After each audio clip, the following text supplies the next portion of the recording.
exclusive ground report on your screens to help you understand. And as you could see, surrounded by, in that meadow, surrounded by the mountains, the forest terrains, the areas, and therefore reflective of how possibly the terrorists realize that they can then head back into these dense pine forests and mountains. Look at that. First image on your screen. Now, I understand it's from the back, but that's the first confirmation of a terrorist, a radical, jihadist, extremist terrorist who is killing innocent people. Let's take a look at this exclusive ground report by Mir Farid from Bai. Was littered with dead bodies. Now, right now, we've been told that the death count has risen to 28, including 27 non-locals. 1 local have been killed, while 20 others are injured. Right now, there is an operation that is ongoing. The Army, Indian Army, 3 Rashtriya Rifles, along with the para commandos, SOG of the police, CRPF, whatever resources they are pooled in to ensure that they launch an effective search and combing operation. Because I'll ask Muzaffar to show you. From that side, we've been told that this group, Falcon Squad of the TRF or the Lashkar, they came in. They were in army fatigues. The tourists initially thought that it is the Indian Army. They mistook them as Indian Army, but then suddenly they started firing from point-blank range. People were shot in the head from very close range, and first, as we have been saying, their religious identity was ascertained, and then they were shot.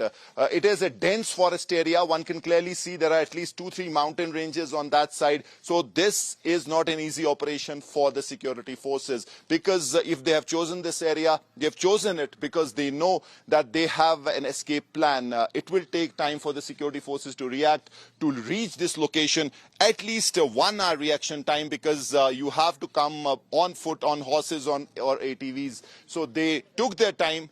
We've been told that around 250 to 300 bullets have been fired from automatic rifles, including M4 sophisticated rifles. So that really is the situation right now. Equipment that could be important for the security forces for an effective search operation is being launched.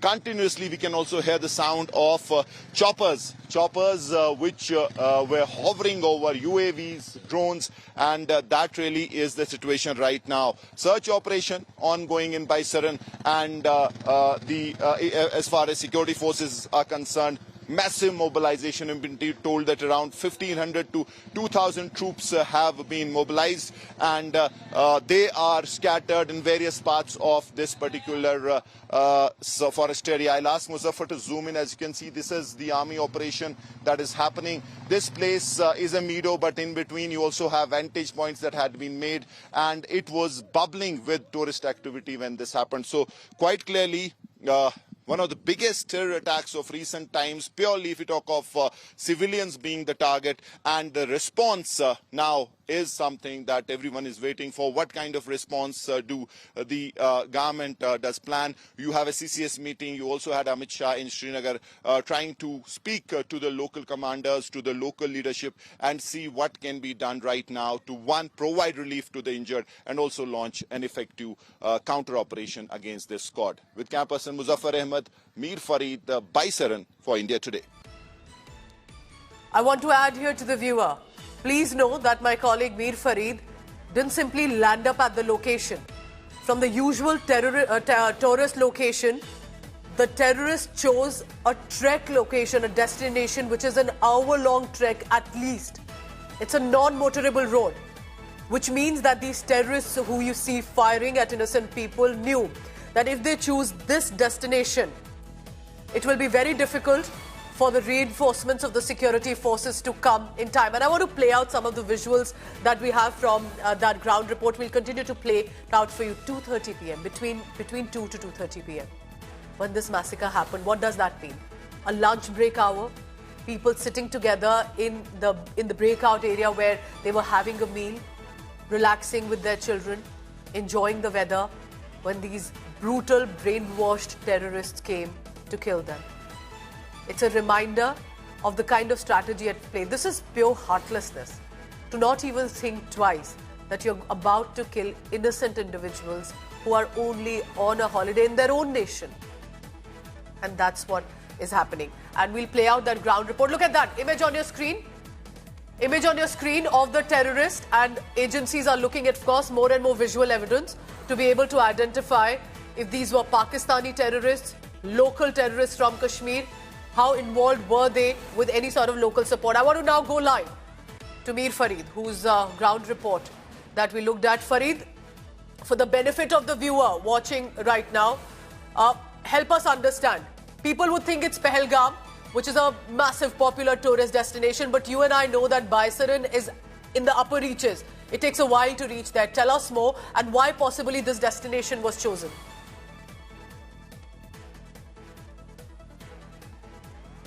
Well, Pooja, this is a very difficult trek to this particular place. It's full of boulders. You have streams, then a jungle trek. So it's not easy to reach this place. That's why they call it a destination where you can come on horses. Without wasting time, I'll show you.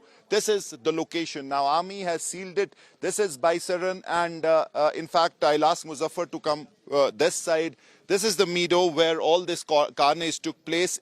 We started from Pahalgam at around 5:30, and it took us almost 2 hours of trek through this treacherous terrain to reach this location. So that obviously tells you why this location was first of us selected for such an attack. And right now, as you can see, reinforcements of the police army are going in, and right now they're sanitizing the area. This is the meadow of whose visuals yesterday you saw. The first videos that came out, which were shot by the Poniwalas or the tourists themselves, they were there were scenes initially of laughter. They were enjoying. There were at least 1,500 tourists in this meadow, and then suddenly that calm, that peace was shattered by staccato of machine gun fire that came from at least 3 to 4 sites. I spoke to people who are here, some Poniwalas who are here. They said that it came from at least 3 to 4 sites, and then the squad of the Lashkar came down. There were at least 5 to 6 of them, some were in army uniforms, some were in Pathani suits, and they started to identify the people who were there. They started to identify them on the basis of religion, and then people were shot from point blank range, straight on the head. So this is the account of the locals. And then we also spoke to some nomads as we came up here. There were some nomad huts here, and they said that they initially saw helter-skelter tourists rushing down. And in fact, we know it is very difficult to walk, leave alone run on this track, because it's full of boulders. You can fall easily. Yes. And tripped, were injured, but they were in absolute panic. So those helped them, gave them water, but they said that these scenes they have never witnessed. It was mayhem, and in the background there were gunshots, and here there were tourists who were running helter-skelter. Right now, behind me, there's a search and combing operation that is happening. You can see, Pooja, I'll show you the tree line that you're seeing. It is a jungle area. There is at least 3 mountain tops in between. So that tells you that they could have slipped into the forest area, and then obviously operation becomes tricky. They have ample space to hide, and then they also would have had an escape plan. So that really is the situation. Pooja, you were saying something. Yes, as you're telling us, it clearly appears that the area has been cordoned off.